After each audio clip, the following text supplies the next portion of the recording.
Welcome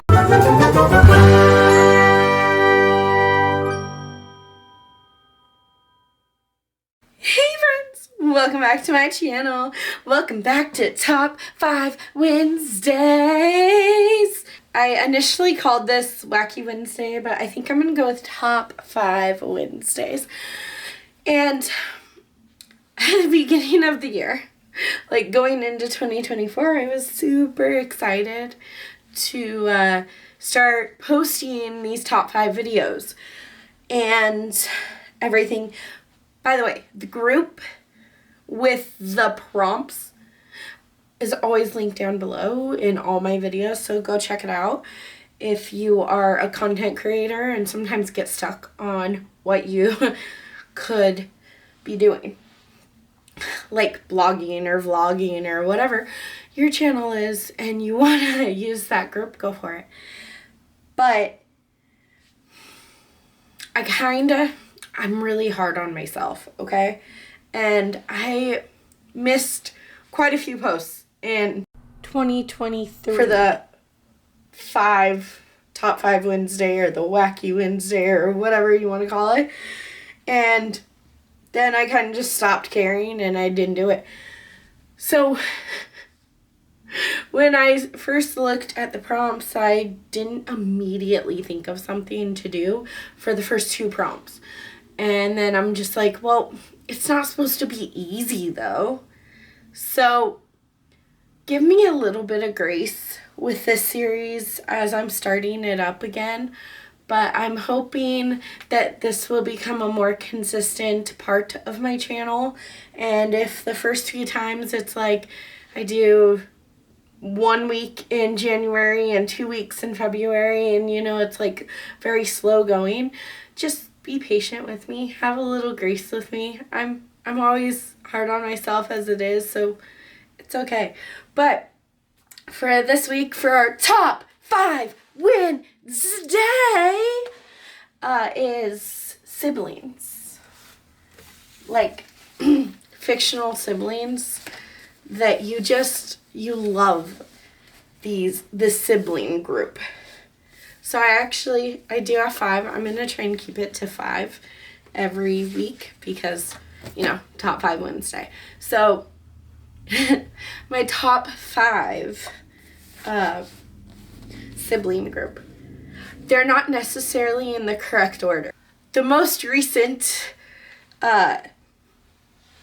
book, it's not the most recent one that I finished reading, but it is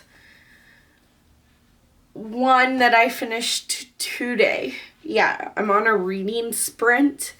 So on a reading spree. So I actually finished 2 books today. I finished this one and another one, and I'm about to start a 3rd one after I film. But you'll see the reading vlog of that very, very soon. Probably next week. If you're watching this when it comes up. So, this one is like a brand new book to me, and it's already torn and tattered. It's not torn, but it's like pretty beaten up. Like, look at that spine. Oh my gosh. I read To Kill a Mockingbird by Harper Lee. This book destroyed me. Like, destroyed me. And I don't want to start crying, but I'm not over it yet. So this is a classic, and I'm very, very weary going into classics because they're not really my bread and butter. I don't usually love them. But I did promise my brother-in-law that I would read this because I wanted to get like people's favorite books for Christmas, and he got me this because it's his favorite and he wanted me to read it. I full-heartedly understand why it's his favorite book.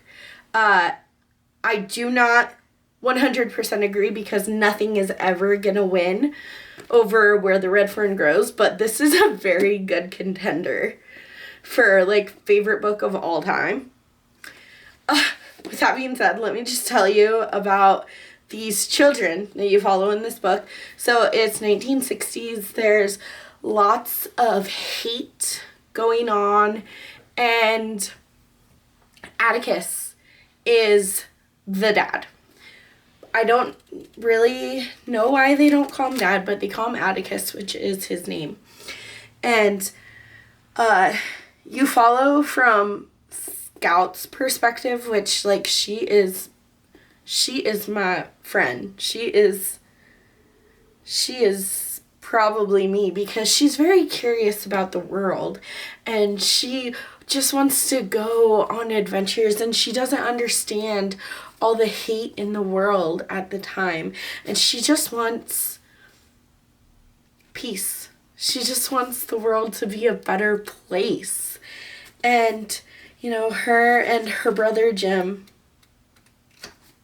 oh my gosh, this was like so perfect of a read. So if you've never read To Kill a Mockingbird because you're like me and you're scared of classics, take that out of your mind right away, and just know that it's going to crush your soul. So you have to be in a place in your life where you're okay being crushed a little bit, because it's a lot about the hate in the world, and it's like very, very true to what life was like back in the 60s, or even before that a little bit. But I think this takes place in 1960. And it was just such a beautiful, heartwarming, disastrous novel. Like, it's gonna punch you. It's gonna get you. But the relationship between Scout and Jim is just so perfect. Like, he's the big brother, and he really just thinks that it's his job to take care of his little sister, who, like I said, I could have been her when I was little. I was that little girl that just wanted to run up to everything and everyone, and, you know, like, it's all about me. Let's go on adventures. And that's why I love this book, was because Scout just made this book amazing. And Jem just, the way he looked after her was just so heartwarming and so amazing, and I'm about to cry again, and this book has gotten enough of my tears today. Oh, if you've never read it, then please, if you only pick up one book from this recommendation list, make it be To Kill a Mockingbird by Harper Lee, because it was wonderful. And the relationship, like I said, not only their, like, sibling relationship, but their friendship. More importantly, they're best friends. And it was so good. Okay, our next one is changing gears quite a bit, because that one's like a classic that's just gonna make you cry, or like make me cry a million times over. This next one is a thriller, and it's called The Perfect Family by Robin Harding. This is the first Robin Harding book that I've read. And you follow Eli and Taryn, I think. And I think they're brother and sister. Okay, so give me a little bit of grace with this one. I haven't read it since it was sent to me as a finished copy. It's like one of the first finished copies that was sent to me, I think. And I am not always good at reading those. Okay, 2021. So it's been a few years since I've read this. But I think that is it Ellie? No, I'm sorry. It's Tamarin and Eli. Eli is his name, not Ellie. Eli, and they are brother and sister. And the thing about this book is that you think everyone is lying because it's a thriller and it has the unreliable narrator trope, and there's 4 different narrators. And I enjoyed the brother-sister relationship mostly because I could really connect to that. I have 2 brothers, and then I have 2 brother-in-laws, but growing up I had 2 brothers, and it was always like, hey, I'm better than you type of thing. And it was like, this one was more, it's an impactful thriller, but it's kind of more of a family drama. And I could see where the brother and sister, like, they didn't get along all that much, but I enjoyed the relationship because it felt real to, like, siblings. You're not always going to get along with your siblings, but you're always going to be there for them, if that makes sense. And so that's why I enjoyed this one. It won't make you cry.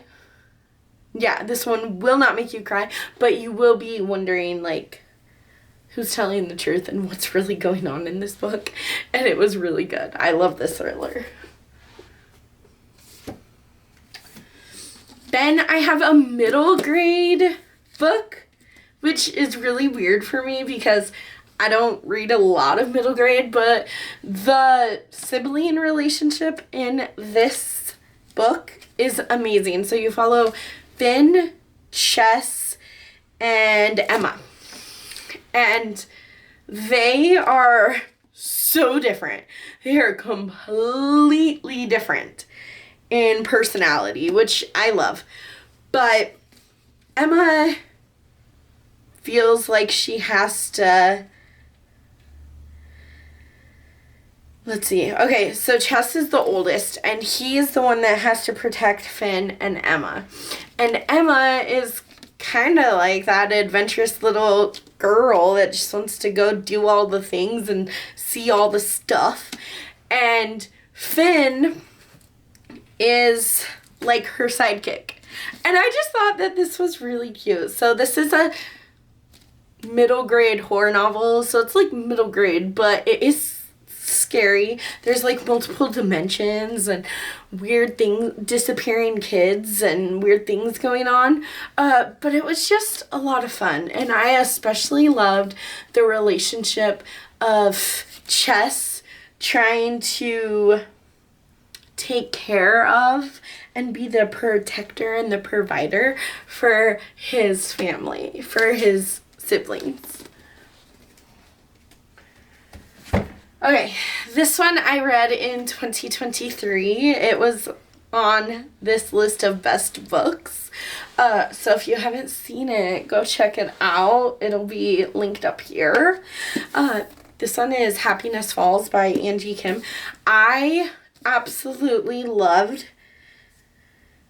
this relationship between Mia and Eugene. And then I know that there's another brother, but I'm specifically toning in on Mia and Eugene. This is a very character-focused book. There's not a lot of plot. If you're someone who needs epic plot, then this book is not for you. It's a very literary tale about this father that always goes with his son Eugene they go on like this adventure through the park. They can just go on a walk every single day.